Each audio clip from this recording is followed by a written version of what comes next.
కర్నూలులో high court bench ఏర్పాటుకు ప్రభుత్వం చొరవ చూపడంపై మంత్రులు రాంప్రసాద్ రెడ్డి, సవిత, ఎమ్మెల్యే ఎంఎస్ రాజు హర్షం వ్యక్తం చేశారు. ఎన్నికల్లో ఇచ్చిన మాటను సీఎం చంద్రబాబు నిలబెట్టుకున్నారంటూ ధన్యవాదాలు తెలిపారు. జగన్ ప్రాంతాల మధ్య విద్వేషాలు రెచ్చగొడితే చంద్రబాబు రాయలసీమ ప్రజల మనోభావాలను గౌరవించారన్నారు. రాయలసీమ ద్రోహి జగన్ రెడ్డి అయితే అన్ని రంగాల్లోనూ అభివృద్ధి చేస్తున్నది చంద్రబాబునని కొనియాడారు. నారా చంద్రబాబు నాయుడు గారు కర్నూలులో హైకోర్టు బెంచ్ ఏర్పాటుకు సంసిద్ధం వ్యక్తం చేశారు. వారికి మా రాయలసీమ ప్రజల తరపున, ఈ రాష్ట్ర ప్రజలందరి తరపున శాసనసభ సాక్షిగా ధన్యవాదాలు తెలియజేసుకుంటున్నాం. ఇప్పుడు మా ప్రభుత్వం వచ్చిన 5 నెలల్లోనే చంద్రబాబు గారు ఈ నిర్ణయం తీసుకోవడం మాకు చాలా సంతోషంగా ఉంది.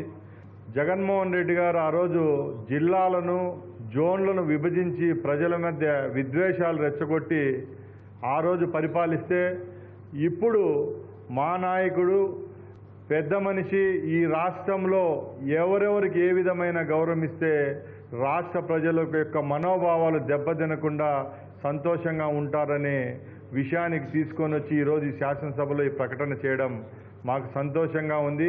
ఏదైతే ఎన్నికల సమయంలో మాట చెప్పామో ఆ మాట నిలబెట్టుకున్న ముఖ్యమంత్రి మాన్యశ్రీ చంద్రబాబు నాయుడు గారని కూడా తెలియజేస్తున్నాం.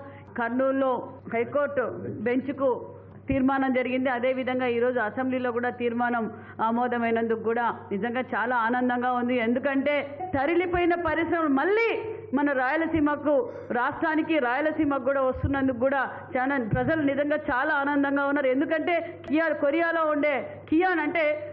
ఉండే సూర్యుడిని రాయలసీమకు తెచ్చిన చంద్రుడు మా ముఖ్యమంత్రి చంద్రబాబు నాయుడు గారికి రాయలసీమ తరఫున, రాయలసీమ బిడ్డగా ప్రత్యేకమైన ధన్యవాదాలు కూడా తెలియజేస్తున్నాం. మరి ఈ జగన్మోహన్ రెడ్డి గారు రాయలసీమ బిడ్డ, రాయలసీమ పులిబిడ్డ అన్నారు. ఈరోజు రాయలసీమ ద్రోహి ఈ జగన్మోహన్ రెడ్డి గారు అన్న విషయాన్ని కూడా మీకు తెలియజేస్తున్నాం. Thank you very much.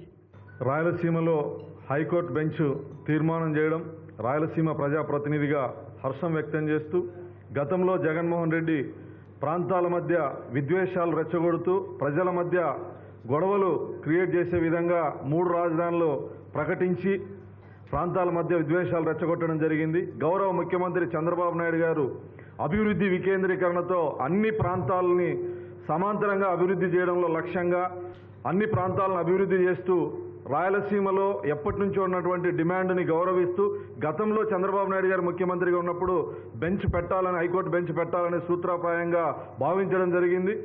Rayalaseema ప్రజలకు మాట ఇచ్చారు. వాటన్నిటికీ కట్టుబడి ఈరోజు హామీల్ని నెరవేర్చే క్రమంలో హైకోర్టు బెంచ్ని తీర్మానం చేయడం రాయలసీమ ప్రజాప్రతినిధులుగా మేమందరం హర్షం వ్యక్తం చేస్తాం.